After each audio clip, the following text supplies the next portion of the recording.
What is going on, ladies and gentlemen? Welcome back to another video here on the Go On Forth YouTube channel.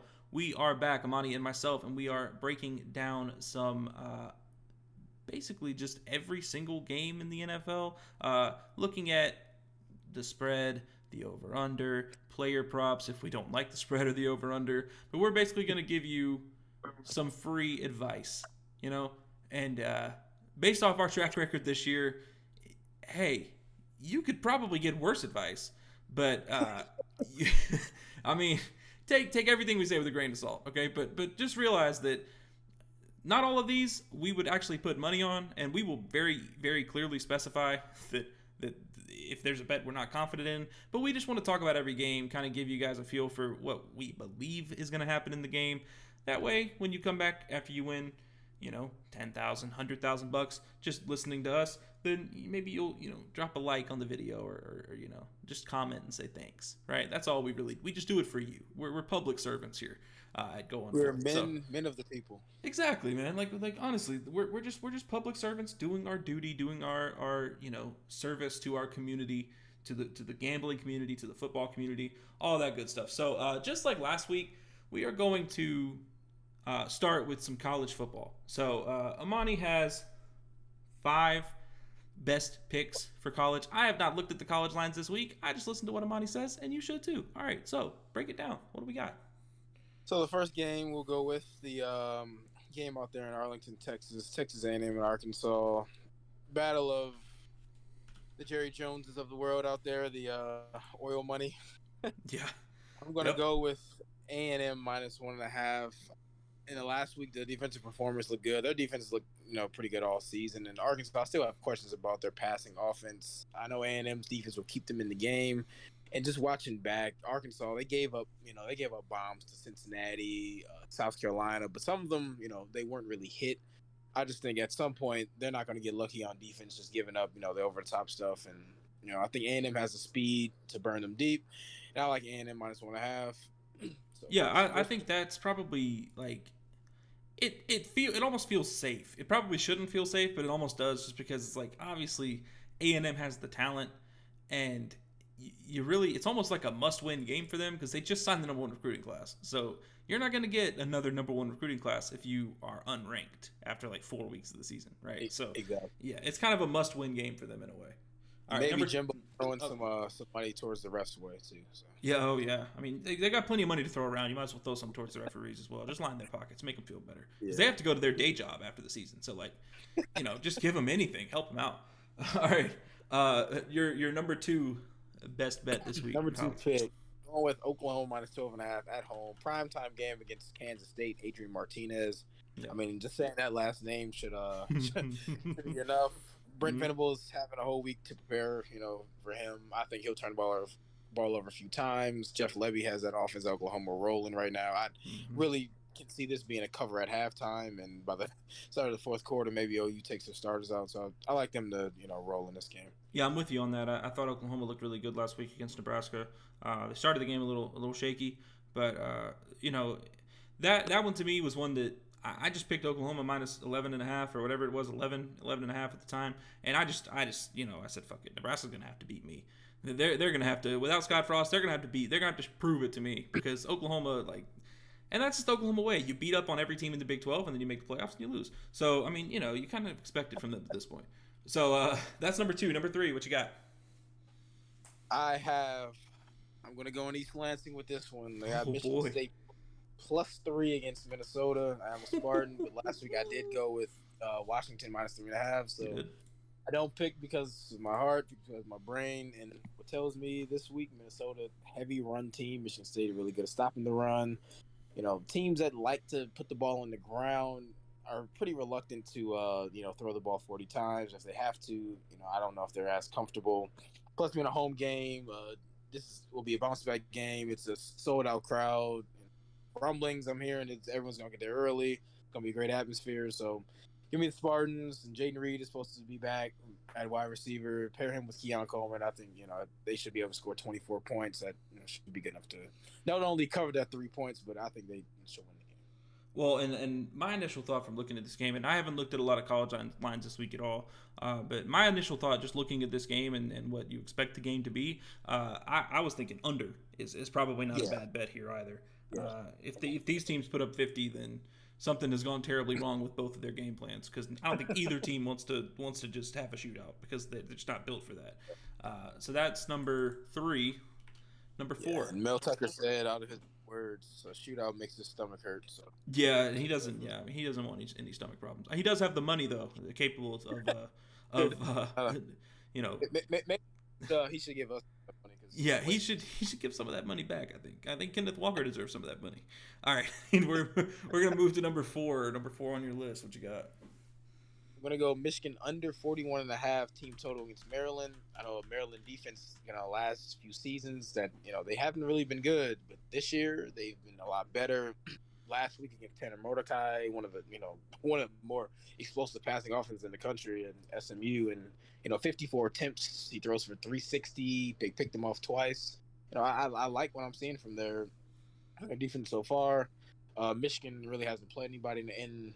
I think this is the first competent opponent, and every time you play your first competent opponent, it's not as easy as playing Hawaii, Colorado State, UConn.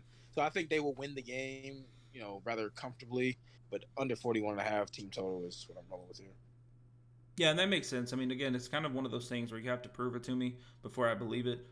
You've seen Michigan's offense, like you said, against some less than stellar teams. So interesting to see them take on a basically a real football team. I had no disrespect to Hawaii, but it's hard, it's difficult when with inflation, to field a competent football team because it's expensive living there. People don't want to go move to Hawaii just to play football. You know what I mean? Like it's expensive there, and scholarship's not going to cover food, and you know it's a competent football team in Maryland. I agree with you. I think team under for Michigan isn't a bad shout. I don't think so. I think the actual under of 65.5 is intriguing to me as well because I don't know how much Maryland's going to score either. Yeah. They supposedly on paper have a really explosive offense, but every time I've watched them play this year, it's been a little bit maybe unimpressive is the word I would use so far. I agree with that. Yeah. All right, and number 5 on your list, what you got? I'm going with Indiana. They're giving them 17 points on the road against Cincinnati. I have not been impressed with Cincinnati at all this season. Sure, they were pretty close with Arkansas, but offensively they play pretty slow. They don't really score that much. And Tom Allen, if it's one thing that he's going to do, he is going to have his team jacked up for a big time road game as this is. And last year losing to Cincinnati, is there a little revenge game there? Who knows? But I think 17 points is just a lot for, not really an explosive Cincinnati offense and a rather decent Indiana defense. And I think, they'll be able to Indiana should be able to put up at least 14 to 17 points. And if they do that, they should lose somewhere between 28-17, 31-17, somewhere in there. So 17 points, I like that. Yeah, I mean it's never a bad bet with two slow-ish teams playing in a big spread. It doesn't necessarily hurt to take that. So I tend to agree there as well. And again, my knowledge of college football extends only so far. I see games like Notre Dame, North Carolina, and I see the under, and I mean Marcus Freeman. I mean defense. Anybody? Marcus Freeman? You gonna play some defense, dude? This year? Want to play some defense? I don't know, man. Clemson -7.5. I know Clemson's not as good as they used to be, but I mean 7.5 against Wake Forest. If they don't cover that, Dabo's $100 million contract's gonna start looking a little sus, in my opinion. There's some other cool games here. Kansas is a cool game. Just because the run Kansas has been on, you don't really, have it. Kansas hasn't been on a run since Tommy Reese was playing quarterback and Charlie Weiss was the coach. So, or whichever Reese it was. But, it's been a long time for Kansas. So good for them. Not Reese, that was. Oh, that's right. Yeah. There you go. Yeah. So, but I know Charlie Weiss was there. I remember him. And then I do have my upset pick this week. I'm prepared. Okay. Last week it was a little rushed. I went with Nebraska. That didn't really work out. So it's okay. Nobody listened to you. I also didn't listen to you, so it's fine. Nobody lost any money off that. Your upset of the week. I like the Fighting James Madisons. They are first year in FBS football. They have one of the most explosive offenses in the country. They go on the road to play none other than lucky Appalachian State had Media last week darlings. winning. Yeah. So I think, huge fluke win last week. I think they're going to come down a little bit, and that explosive offense from James Madison, they're going to force Chase Bryce to move the hit throws in the air, and I don't think he can do it to win the game. We already saw a shootout this year with North Carolina. I, kind of predict the same type of game. If you want to go over 58.5 in this game as well, I would, gladly welcome you to that. It should be Yeah. a lot of points scored, and I'm just going to roll with James Madison pulling it out. Yeah, I mean, in looking at like narratives surrounding that game, if you can create all these narratives in your head, which is what I do every week when I put money on any games. The narrative, in my opinion, would be Appalachian State is coming off of a fluky win. Honestly, they're plus 100 odds to cover 7.5 as well, which is kind of weird. You don't usually see that, but again, coming off of a week like that where you had college game day, you had the whole experience, and then having to come back and, like you said, play a really competent football team, a good offense in James Madison when your defense has not been fantastic. It definitely raises some eyebrows. I could see that game definitely going the way that you called it for sure. Now, moving on to. I hate to say that I have any more or less knowledge of this, but I feel like it's more just in general. We are going to talk about every single football game on this beautiful week of NFL football week 3, and we are going to pick something that we like, whether it's the spread, whether it's the total, whether it's who knows. We'll click on same game parlay. We'll look at team totals or whatever, but like we'll find something that we like if we don't like anything on our screen here. Okay, so we're gonna walk through these games, starting with the absolute banger that Roger, good old Raj, set us up with for tomorrow. I dogged this game out a little bit on the Thursday night DraftKings Showdown video that we posted on Wednesday. So if you haven't seen that, you go watch that too. But I dogged this game out then. I'm still dogging it now. It's a bad game. It's a bad matchup. If you don't take the under or an alt under, I like Steelers plus 4.5. Yeah, I'm going to agree with you there. I mean, the Browns last week let Joe Flacco, and obviously they were up 13 with a minute 30 left, but Right. so they were still moving the ball pretty well in that game. Not to say that Mr. Trubisky is anywhere near Joe Flacco, because that would be disrespectful. January Joe, even at his grand age of 65 right now. Yeah. But Steelers is a great defense. I don't think they should let Jacoby Brissett, get loose in the air. And, the ground game, Chubb will probably have somewhere between 22 to 25 carries for 100 yards or so. But, that shouldn't be the reason why they get blown out. I don't know. It's a shit bowl for sure. It definitely is. Give me the 4.5 with Pittsburgh to play good defense, and maybe Deontay Johnson or George Pickens bails out Trubisky here. Yeah, we had a nice long talk about George Pickens in the DFS video too. Kind of interesting. George Pickens has actually played a lot of snaps for the Steelers. He's just not really getting looked. He's not really getting the ball thrown his way a little bit. Trubisky's kind of maybe icing him out more for Claypool, but his snap count and Claypool's snap count are really similar. So I would expect George Pickens to start eventually getting more involved. But yeah, I mean, I don't think Cleveland has the firepower to necessarily pull away. Obviously, they're one or two Nick Chubb 80-yard runs away from blowing out Pittsburgh, but I don't see it that way. I think Pittsburgh's defense is solid. For all of the disrespect that I've given this gentleman, Brian Flores is a very solid, competent, defensive-minded coach. He is working for the Steelers. He works with the linebackers specifically. Linebackers are mostly going to be tasked with stopping the run this week. So I feel like the Steelers are probably going to have a decent game plan on how to stop or at least slow down Chubb and Hunt. I don't necessarily know that I see them winning this game. I don't think it matters who wins. I just don't think it's going to be a blowout. I don't care who wins. I said it in the video from Wednesday that these two teams are fighting for third and fourth. So it doesn't really matter, but I think the Steelers probably cover. Moving on, because nobody cares about this game, except for degenerates who want to bet on it, and that's fine if you want to. We're that way. You got to do something. Sunday, first game is not the Buffalo Bills and Miami Dolphins, because that's been the first game every week that's been on the slate. This is Baltimore and New England. I am falling in love with Baltimore minus 2.5. Yeah, I agree. This line looks really trappy because you think about it, you're like, how in the world are the Ravens only 2.5 point favorites against the Yeah. Patriots? But I mean, like you said, I mean, it's this 2.5 looks really good. The Ravens have somewhat of an explosive offense. I think the Patriots will defend a little bit better than Miami did last week, especially those explosive Yeah. plays. Bill, he'll have them play an assignment football. But at the end of the day, I don't think the Patriots are able to go tick for tack with Lamar. Dobbins should be back this week as another weapon for them. So that 2.5 looks pretty good. I think they should win the game, by double digits. Yeah, I mean, I don't see any reason why Baltimore doesn't at least cover the spread. And really, realistically, covering the spread just means just win the game. You know what I mean? Because realistically, if you win the game, you're probably going to win by 3 to 7 points for sure.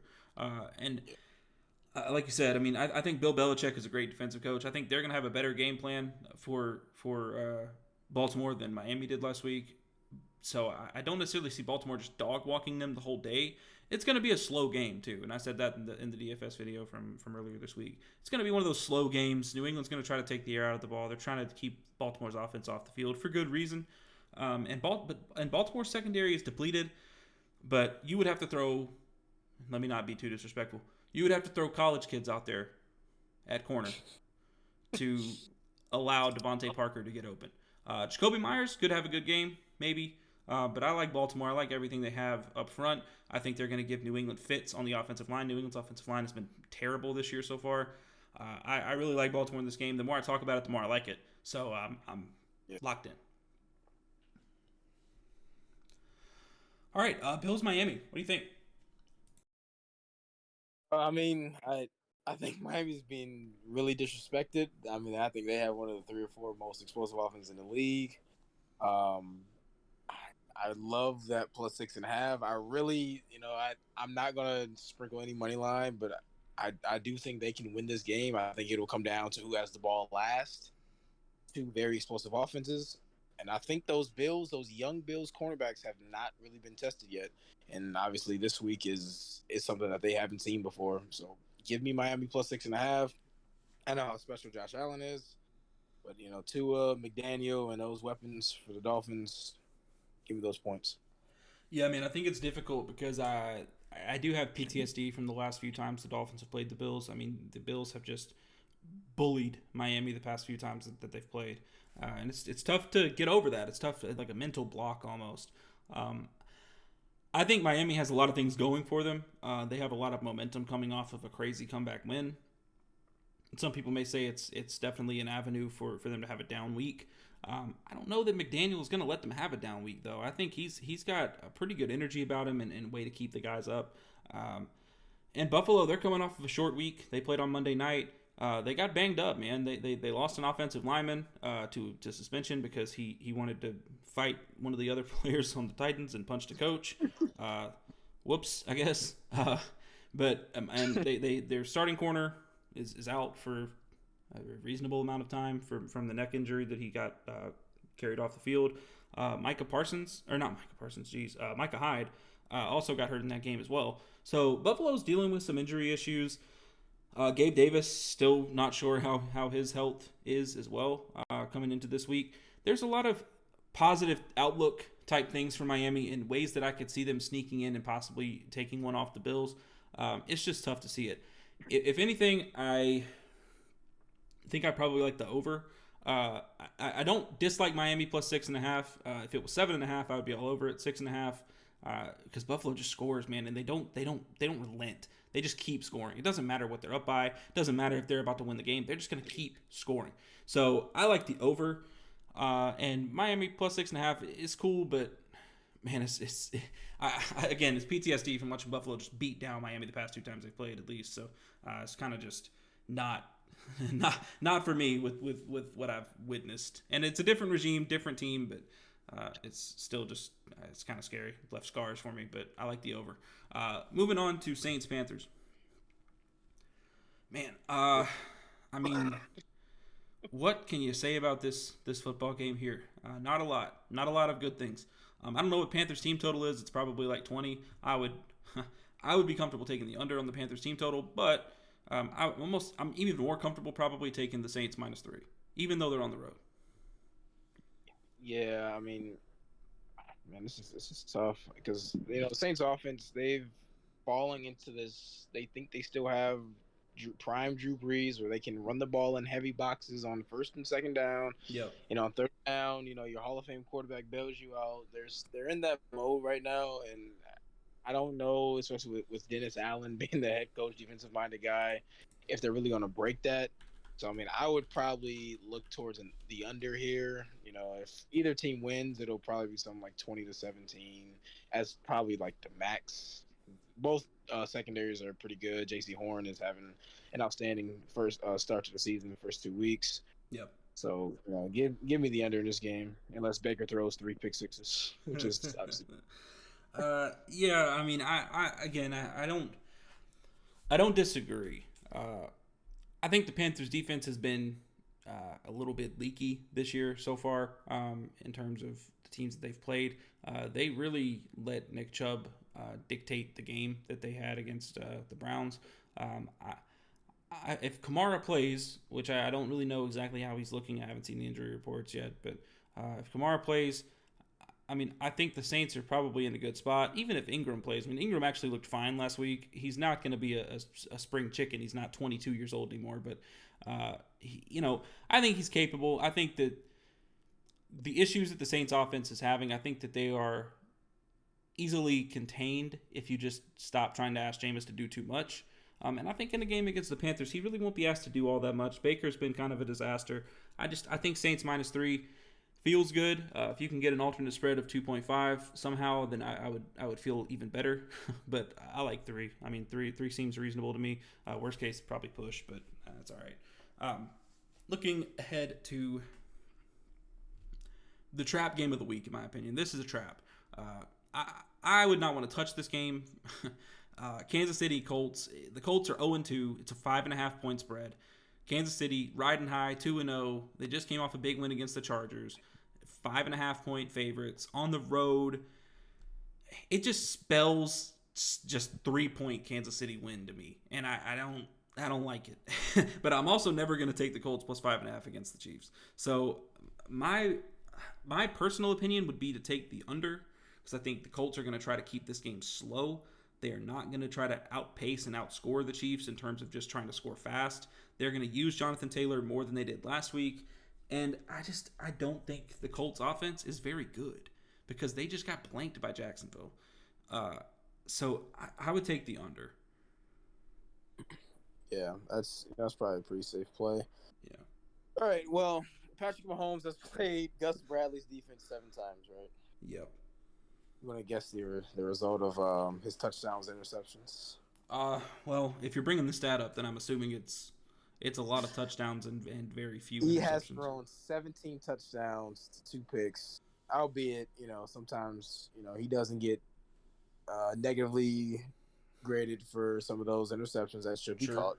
Sure. But, 17-2 he's probably playing pretty well. Yeah. And this season, Gus Bradley's defense for the Colts, they have given up a completion rate of 72%, which is 31st in the league, next to dead last. And that came against Davis Mills and Trevor Lawrence. It's not great. This game will be an absolute bloodbath. And Frank Reich, he may not be gone after this week, but the fans will be calling for his head after another lackluster performance on offense. Probably some interceptions there from Matt Ryan. I'm taking 5.5, and I'll probably alt spread this up to maybe 9.5 and potentially higher. I don't think so. I don't think this would be close at all. See, the narratives that you build in your head are not nearly as powerful as the ones that I build.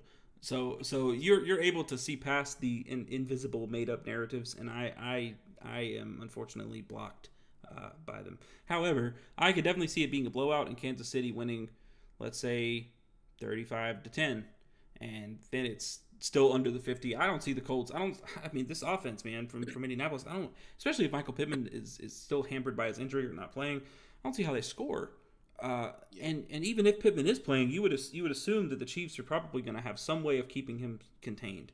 And if the Chiefs are up, Jonathan Taylor especially showed it last week. They're not really interested in getting him the ball. He had 9 touches in a game that they were down the whole game and just getting blown out by Jacksonville. And he wasn't playing bad. He was running the ball well. Maybe he got hurt. I don't think he got hurt though. I really just don't understand the lack of usage from him last week. If that continues, the Colts are just they're gonna be terrible in offense, and I don't really see how they hit the over here.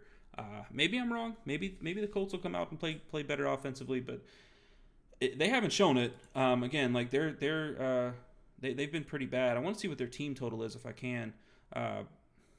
If I'm even able to see that. Where is this even here? Totals. Let's see. Colts total points 22. Yeah, they're hitting the under. They're not scoring 22. So if you want to do that team total for 22, I don't hate that either. I can see them maybe scoring 21, but they're not scoring 3 touchdowns a lot for an offense that's been struggling. So I'm not interested in taking anything to have to do with the Colts offense being good. Moving on, and you're not interested in taking anything with the defense being good. So we're just both thinking the Colts are terrible. They suck. So that's fine. Minnesota and Detroit. Yeah, I mean, go ahead. It's sneaky, isn't it? This is a sneaky little game for Detroit. And by sneaky, I mean they could either kind of backdoor this and win, or they could just get the absolute hell beat out of them by Minnesota. And there's really I feel like there's almost no in between. Like, that's 2 options. Detroit either sneaks in a win or they get killed. Yeah, I mean, they've been kind of like a nice little story to begin the season. They have the hard knocks. Everyone's in love with Dan Campbell. Yeah. The Vikings off an absolute beatdown on Monday night. Yep. The public's probably not too high on them right now. I don't think this will be very close. I think the Vikings will dominate this game from start to finish. This Lions offense that doesn't really push the ball down the field, kind of tries to hit some big runs, some like underneath passes, and obviously like Amon-Ra St. Brown, he's amazing. He will route anybody up. Yeah. But like you give Vic Fangio, coaching tree, defensive coordinator Ed Donatello, a week to basically stop one guy or maybe 2 guys, I guess, the running game and Amon-Ra. I think he'll be able to do that. And then I think offensively the Vikings will be able to move the ball. Because when, last week when Washington was able to, block the Lions front, Wentz had some success, like pushing the ball down the field. Sure, yeah, especially late in the game for sure. Yeah, so I think, that it'll be much of the same. And I think this will be a nice wake-up call for Lions and Lions fans, who think that they may be able to compete in the division. I think the big boy Vikings will put a number on them. I like that -5.5. Yeah, I don't hate the -5.5. I think, like you said, Detroit's a cool story this year, but I don't think they're ready. I think they're maybe two years away, maybe 2 good drafts, 2 decent free agency periods away from being really competitive. And they probably need a new quarterback. All respect to Jared Goff, but I do think they're probably not ready yet. I don't hate the over in this game because Detroit has shown a capability of putting points on the board. Minnesota's defense last week against Jalen Hurts and against Devontae Smith and Jalen Rager, or not Jalen Rager, Quez Watkins of all people. I mean, I could see big splash plays from Detroit hitting somehow, some way. And I could see this hitting the over, but I think Minnesota -5.5 I like. It just feels safe. Like I said, Detroit, you never really know with that football team, man. They could show up on Sunday. They could compound the misery for Minnesota, but I like Minnesota. If you're able to find a player prop for Justin Jefferson that sounds reasonable, I like that too. Because I don't think there's any corner on the Lions that has any shot of covering him. And Kirk Cousins is still looking his way, even though he had a bad week last week. So people are going to be a little bit down on Jay Jetta, I think, maybe a little, but I'm not. I think he's probably going to have another explosive week against the Lions. The next game is another one that really interests me in terms of narrative building. It's just another game that I probably wouldn't touch myself. It's really difficult to see 6.5 and take Philadelphia just because it's a divisional game. You know how divisional games are. You know how teams play. It's just a different type of game a lot of the time, especially in the NFC East because it seems like all those teams are so close together. And I do think Philadelphia is maybe a cut above the rest this year, but it's tough. I still think Philadelphia -6.5 is good. I think their front 7 or their front 4 especially is good enough to pressure Wentz and kind of ruin his day. I think the Eagles' offensive line is good enough to deal with the Commanders' pass rush. I don't see a lot of avenues for Washington winning this game. I think the Eagles win the game comfortably, and I think 6.5 is not a bad spread. Yeah, I'll roll with you with 6.5.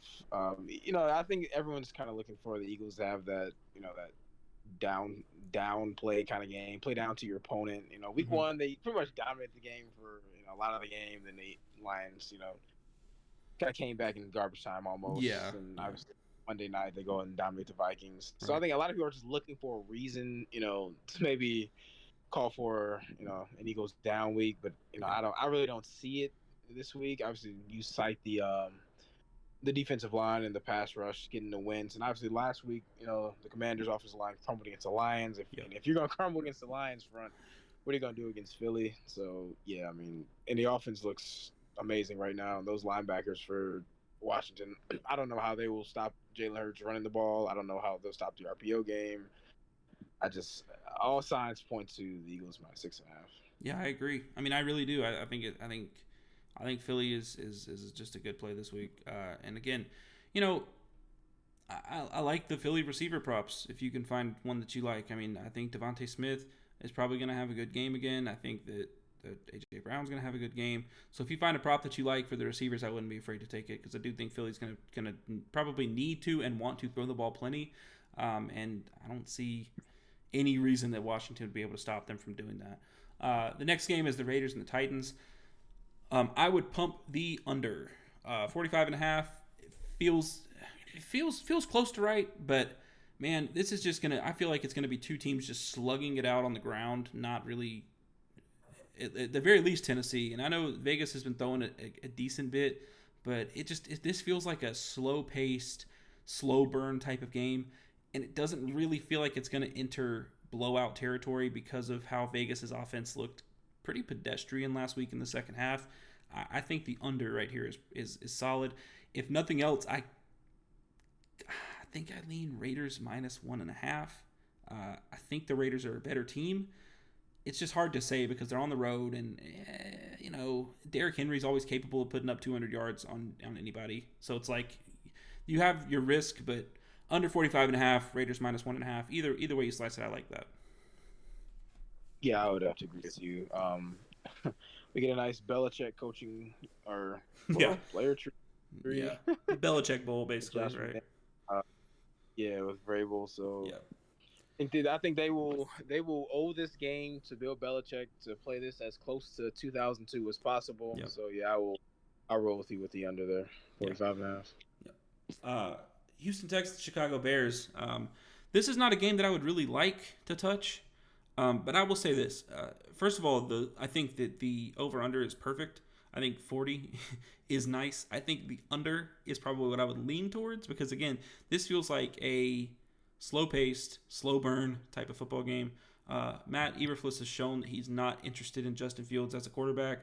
He threw 11 times in a game that they were losing the whole game. And we have Lovie Smith on the other side of the ball. It just feels like a slow burn, again, kind of similar to Tennessee. I talked about this in the DFS video. There's not a lot of games this week that have super high totals that have really an opportunity to shoot out, and I don't think this is one of them. If anything here, I would almost be tempted to take the Texans' money line. I know that's kind of a crazy thing to say. Houston's defense is much improved from last year. They have played pretty well this year, and Chicago's offense is in a shambles. So if they're able to hold David Montgomery to, let's say, 70, 80 yards, I think Houston can feasibly win this game. Yeah, I'm with you. I do like. I would lean towards the Texans, but I definitely like the under. Like you Yeah. said, slow burn. Both teams for the most part are going to keep on the ground. Try to win in the fourth quarter. Defense, special teams, that type mold. So I would agree with you. 40 and a half. I mean, Justin Fields has thrown 28 passes through 2 weeks. I don't know about slinging around like Texas Tech, Pat Mahomes. So I'm it, with the under 40 and a half there. it honestly baffles the mind that he threw the ball less on the game against Green Bay than he did in the monsoon game. How is that Yeah. even possible? How does that even make sense? Oh man, that is baffling to the mind that that's the case. Uh, yeah, the under. I mean, I'm smashing the under. If it doesn't hit, then that's just the NFL being weird, and that happens every week. So one of these picks is obviously just not going to be it, right? Most of them probably won't be. We're going to be shocked on Sunday when the Raiders and Titans have a shootout, when Houston and Chicago, Justin Fields throws for 400 yards. It's going to be crazy, right? NFL is always crazy every week. Bengals and Jets. I'm gonna say something absolutely insane, and I don't want to say this, but I'm going to. If the Jets had Zach Wilson, I would almost lean towards taking the Jets money line. I'm not in a comfortable place with Cincinnati and where they are. I feel very uncomfortable watching them play. Um, they make me nervous. I don't think Joe Burrow is in a good place mentally or physically after the abuse that he's taken at the hands of his offensive line and at the hands of him holding the ball too long. And man, Robert Saleh, I just feel like if you're a defensive coach, this is where you earn your keep. You're going up against what people think to be one of the best offenses in the league, right? At least last season. So this is where you shine, shutting down an offense like this. Now, granted, the talent discrepancy on these two teams is significant, right? Cincinnati is a much better team talent wise than the Jets. However, I think the Jets have shown this year that they are definitely capable of hanging with teams in a much more efficient way, in a much stronger way than they have been in years past. I like the Jets plus 5.5, and it's hard because obviously there is a universe, and it could be this one, but if it's not, then there's an alternate universe where Jamar Chase just blows up for 200 yards on tunnel screens, and the Bengals win by 21, right? But man, I can't like the Bengals right now, and I think I'm enjoying what the Jets are doing. I think the Jets could cover this. Yeah, I mean, I think it will be relatively close. The only thing that concerns me is Robert Saleh. You know, obviously when he was with the Niners, everyone knows he was a single high cover three, kind of defensive coordinator. Will he make, the proper adjustments that everyone has made this year, or will he be the Raiders from last season when Gus Bradley was running single high safety against Tyreek Hill and they ran rampant on them for Yeah. a million yards both times they played? I would like to think that he won't be stubborn. They will implement a lot of too high stuff, two man cover two, some match principles that we've seen. So I would actually lean towards under 45.5. I don't think, and again, I might be disrespecting January Joe, but I don't think he's gonna put up another. I said this last week, so maybe he's listening. He's like, "Hey, man, I'm gonna go do it again. If you do it again, you're elite." Yeah, you're elite. You're elite, man. Years in the future, you're elite. Yeah. Yeah. You finally get your due, man. Under 45.5, I don't hate, man. I don't know. Something about the Jets this year. It doesn't necessarily make them a scary good team, and I don't think they are. I think it maybe speaks more to how bad the Bengals have been so far than how good the Jets have been, because the Jets haven't been fantastic. I mean, they haven't really shined in any of their games that they've played. But I mean, again, I don't know, man. It's something about the Bengals, something about being on the road, something about the spread that I like. I think 5.5 is not a bad spread if you can get the Jets at 5.5. I think it's solid. And in an alt spread of like 7.5, if you're in a parlay situation or just a teaser, I don't know. I like the Jets. And I've a sentence I did not expect to say ever, but I do. I think it's a solid bet this week. Jacksonville and Chargers. This is the game that I would probably want to steer clear of, stay far away from it, because I just don't really know a lot about Jacksonville. I know what they did last week to the Colts. They have a much more efficient offense this year than they did in years past. Doug Peterson's doing a great job. It is a tough spot to fly all the way across the country to play the Chargers. I don't know. I'm really conflicted. I would almost lean towards the under in this game. I feel like we're taking a lot of unders, but or I am at least, and I did this last week too. I'd love to see how many of those unders I took last week hit, because I should have bet on some of them, I'm sure. But man, I mean, I just don't know. I mean, Jacksonville's defense is much improved. Justin Herbert is nursing an injury. He may not even play. If you're able to get the +7 as soon as the news breaks that Herbert isn't playing, I would take it. But other than that, I mean, I don't know, man. It's kind of a tough one for me. Yeah, I would probably lean towards. Actually, I am leaning towards Jacksonville +7. I am a little worried about the Chargers pass rush. Yeah. But Doug Peterson being the great game manager that he is, I don't think he will let those two guys knock them out of the game and get blown out. Like as I've said, before, Joe Lombardi is an absolute terrorist. He does not respect Justin Herbert's. Even if he does play, obviously, um, going off before, he does not, you know, respect his ability to push No. the ball down the field and have a 65-yard arm. It's like he's He back at has Oregon again, really.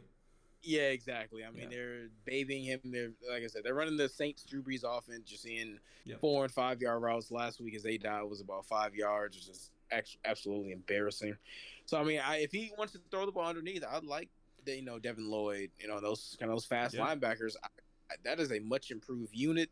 I think they will be in this game, and if they have the ball last, I mean, watch out. You may want to sprinkle, Jags plus 245 money line because I think they could walk away with a win over there in LA. Yeah, I agree. And anytime, and again, it's really difficult because anytime you have a quarterback that's nursing a really sensitive injury like a rib injury, all it takes is one hit, man. One hit and he's out of the game. So sprinkling in some Jags money line is not a bad idea because if Justin Herbert goes out of that game after, and I know he didn't take first team reps today. He did some light work. I saw the report. He did some light work. He did some handoffs. But Chase Daniel took first team reps. I'm almost tempted, even as we're speaking right now, to take the Jacksonville money line and just parlay it with a couple other things and just hope that Herbert doesn't play, or hope that if he does play, all it takes is one hit, and you don't want to hope for anybody to get hurt. But in a situation like this where it's rib cartilage, it's such a sensitive area, such a place that quarterbacks are going to get hit all the time there. First of all, it feels like he shouldn't play this game, for one. I'll just lay that out there. But second of all, it feels like if he does, there's a significant possibility that he re-injures himself. So I would almost lean, like you said, Jacksonville plus 7 is solid, and Sprinkles money line in for sure. I like both of those as well. I think the under is definitely going to hit, especially if Herbert doesn't play. So Atlanta and Seattle. Man, what a football game they have for us on I want to know Sunday how afternoon. in 1 week of football they matched up the Bears and the Texans, and then the Falcons and the Seahawks. And the Browns and the Browns and the Steelers, to be fair. Yeah.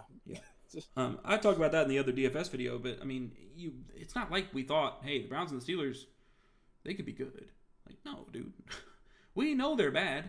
We know they're gonna be bad this year, especially because the Steelers have Trubisky and the Browns have Brissett. Like, I don't really understand the concept. Maybe of doing when that. they scheduled that, they thought, who shall not be named was going to be the starting quarterback over there in Cleveland. Unfortunately, we can't mention him until what, week 12. That's when he becomes the darling of the NFL again. In Houston. Yeah. Oh, great. That's wonderful. Yeah. Just a menace to society in that poor city. And you get to go back there week 12 and play football. Yeah. Anyway, personal feelings aside, we have the Atlanta Falcons and the Seattle Seahawks. I mean, this is about as close to a toss-up as you could imagine. You know what? The narrative is starting to spin in my head a little bit, right? So hear me out. Marcus Mariota has been a starting quarterback for all of, 2 games now.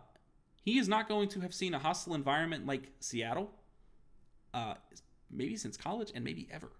Or maybe if he played Seattle, he started Tennessee. a playoff game against Kansas City. Okay, fair enough. So it's been a long time for him. Yeah. Since he's had to hear a hostile crowd when he's actually been out there on the field. Seattle made Denver's life hell when they went to play in Seattle. Now the fans are not going to be nearly as raucous as they are as they were against Denver, but it's a tough game for Mariota. I think that the Falcons. I see an avenue for them to win this game. Mariota running around, get Cordero Patterson involved, get Drake London involved, get Kyle Pitts involved. I don't think Seattle has really the defensive talent. And I hate to, I mean, that sounds kind of cruel, but I don't think they do to really keep up with Pitts, to keep up with Drake London. I mean, but then like the Falcons don't really have the defense to keep up with DK. So it's like, I mean, the Falcons -1. I don't know. It's just a toss-up, man. I mean, Falcons -1, sure. Fuck it. Falcons -1. Yeah, I mean, cool. If you flip this game on and you see all the pistol and you see the Wildcat, and if you think, wow, is this Saturday? Am I watching? No, you are watching an actual NFL football game. You're gonna see the flex bone. You can see some wide veer action, some power reach. With Kenneth Walker handing the ball off to DJ Dallas. Yeah, I will roll with you here. I just feel like the Falcons, week 1, they obviously should have beat the Saints. They fuck that game away. Yeah. Last week they got pretty much blown out. But Is it weird to say I think they're a better coach team right now? It's kind of a weird thing to say, but I feel like they're. I don't know. I mean, I I feel think like they they're. are. I mean, I think they're well you know, coached. yeah. I mean, they want to give Arthur Smith some flack about the week one game. Dude, Jameis made plays. I mean, you don't have like a quarterback to go out. And I honestly, Mariota fumbled the game away a couple times. I think it was 2 fumbles in the second half that really changed the game.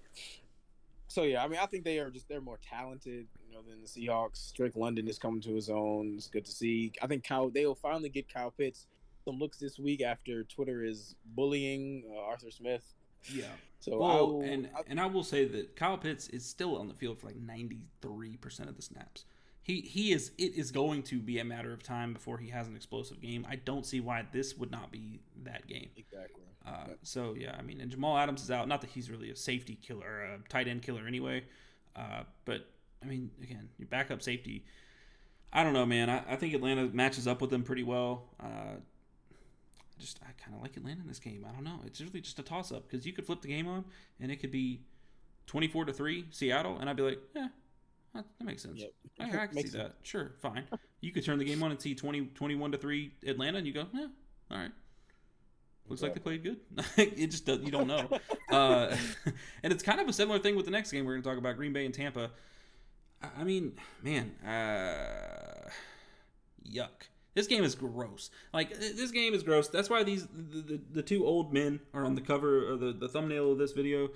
Like, it's old man Tom with a defensive head coach, and it's hippie Aaron Rodgers with no receivers. Like, what do you really like in this game? I don't like anything about this game. I like nothing.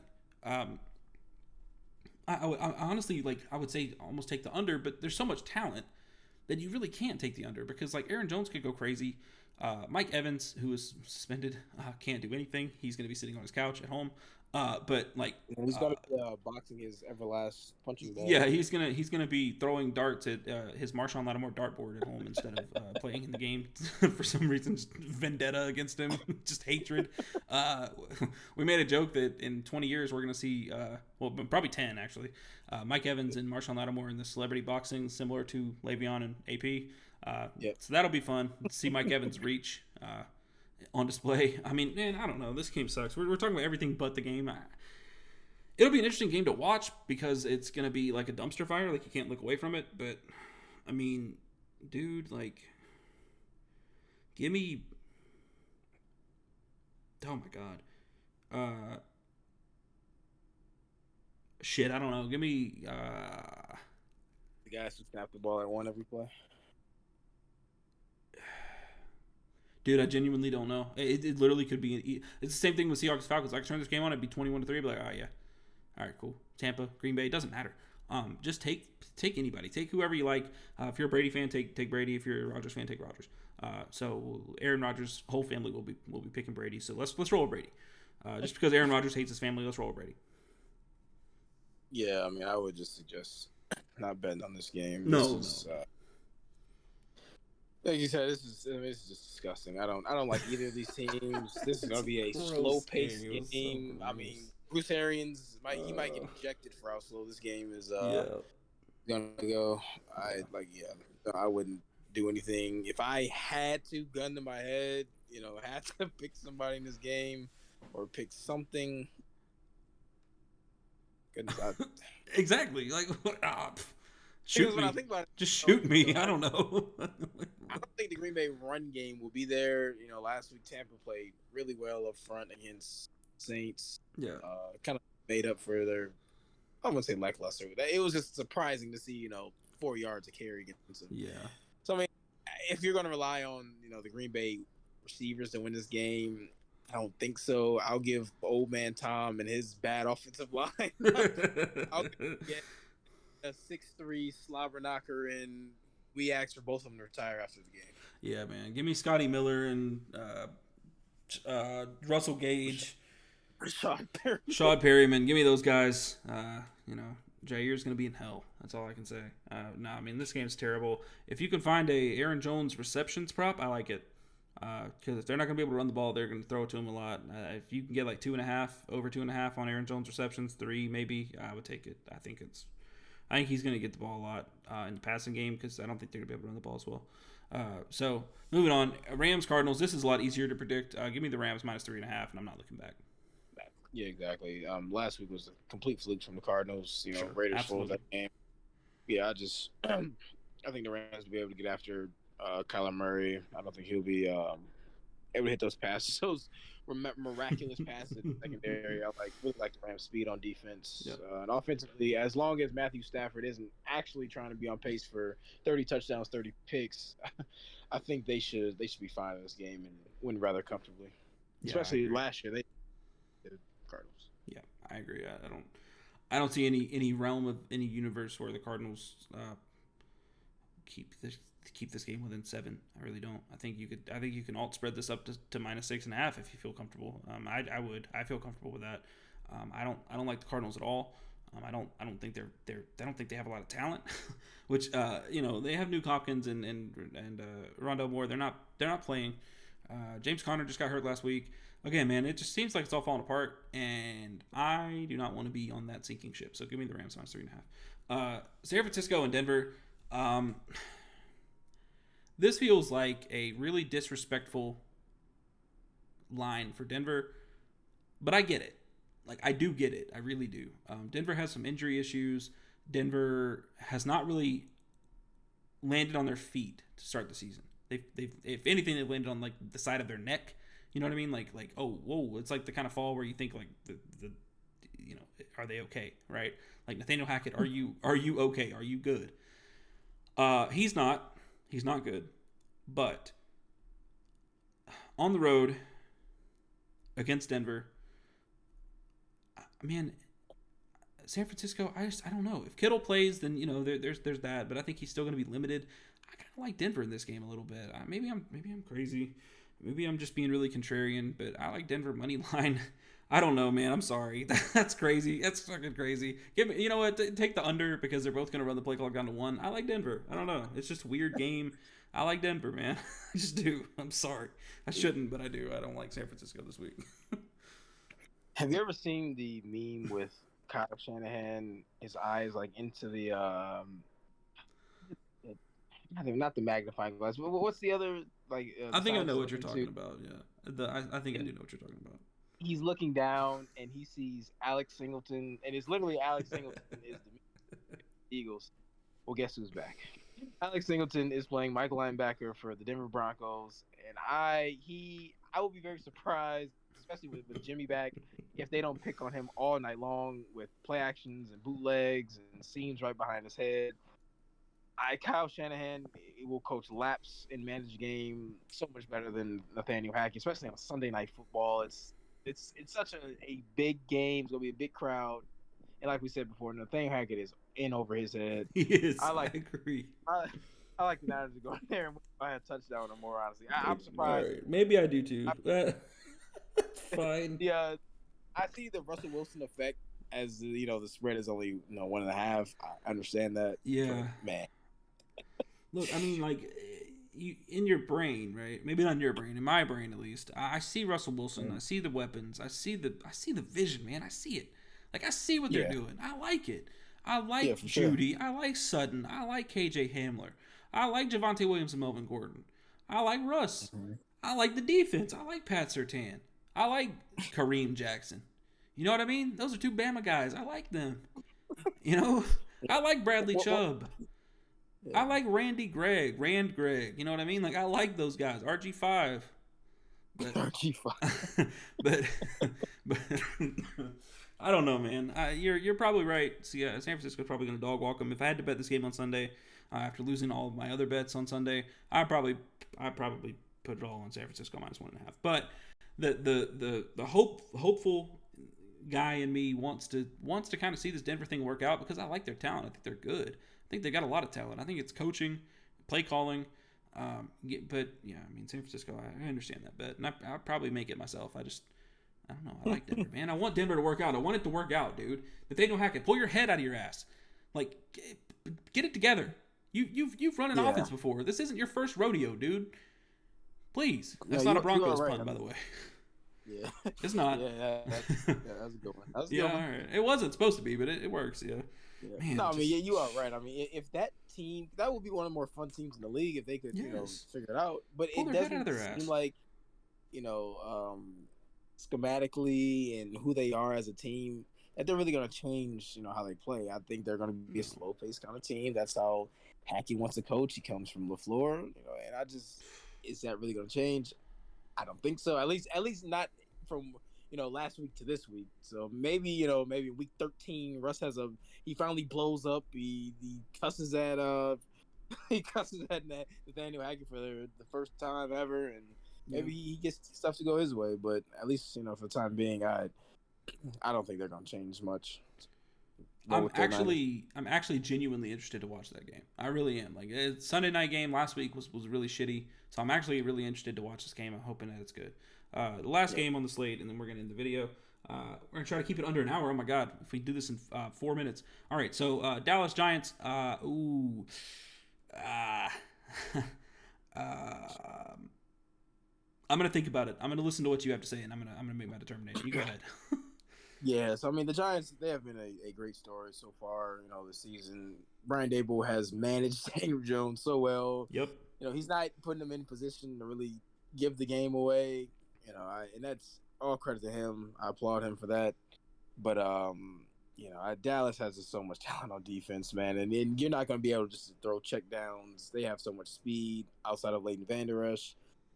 Um, yeah, I just there to beat Dallas, you're gonna have to push the ball down the field and block number 11. Andrew Thomas he has been the highest graded tackle in the National Football League per PFF. We'll see how that matchup goes. Maybe he has his it's way with not. Michael It's not gonna Parsons, go but well, man. It's not gonna I go don't think well. it is No. either. Michael Parsons is right now the best defensive player in the National Football League. I think they'll be able to pressure Daniel Jones, and offensively. Kellen Moore, for the first half, I thought he called a pretty solid game. Then he got a little conservative in the second half. Get some play action early. Let Cooper Rush find CeeDee Lamb, Noah Brown, and if that's the case, I like the overall talent of the Cowboys to go ahead and win this game. So that +1, throw it out the window. Take the money line -102 right now before they're 2.5 point favorites for Monday night. Yeah, and I think they easily could be. I'm with you. I think, and my big thing is with NFL and just anything in general. I always just assume talent wins out. Now there's a lot of different brands of talent, right? Obviously, on the field talent, I think Dallas has in spades. Off the field talent in terms of their front office, in terms of their coaching staff. I like the New York Giants talent that they have off the field. The only issue is that the talent on the field doesn't match right now. It's not there yet. If Brian Dable had shown me some more interesting ways to get Kadarius Toney involved in the offense, if they had been a little bit more convincing offensively, I would not have felt uncomfortable taking the Giants because I don't think Dallas is going to score that much. Not that the Giants' defense is anything to write home about, but I think they're good enough to hold Cooper Rush, to about 21 points. I would almost be tempted to take the under because of how much talent Dallas has on defense. But I agree. I like Dallas money line. I think that's a solid bet. So yeah, I'm with you on that. So we did it. We got through all of them. We managed to keep it under an hour as long as I wrap this intro up in less than 2 minutes. Not that it matters, of course, but it's always nice to see it under an hour on the record. Not bad. Maybe one day our Sunday night recaps will get there, but not yet. Anyway, this was fun. I mean, it's always fun to kind of talk about the games and just kind of see where our heads are at before we lay down some parlays, lay down some money. So hopefully everybody out there enjoyed it. Hopefully you guys enjoyed listening to us ramble about games that we don't really know all that much about until they happen. So appreciate you guys watching. If you enjoyed the video, make sure you like, comment, subscribe, all the YouTube shit, and make sure you check out another video, dude. We got the Underdog Fantasy video coming out. We got DFS videos 2 a week, so make sure you stick around the channel. Make sure you check the videos out because they're coming thick and fast, man. Like, I'm busy. I got a job and shit, but like we're pumping these videos out too. So make sure you stick around the channel. Hope to see you guys next time, and remember, always going forth.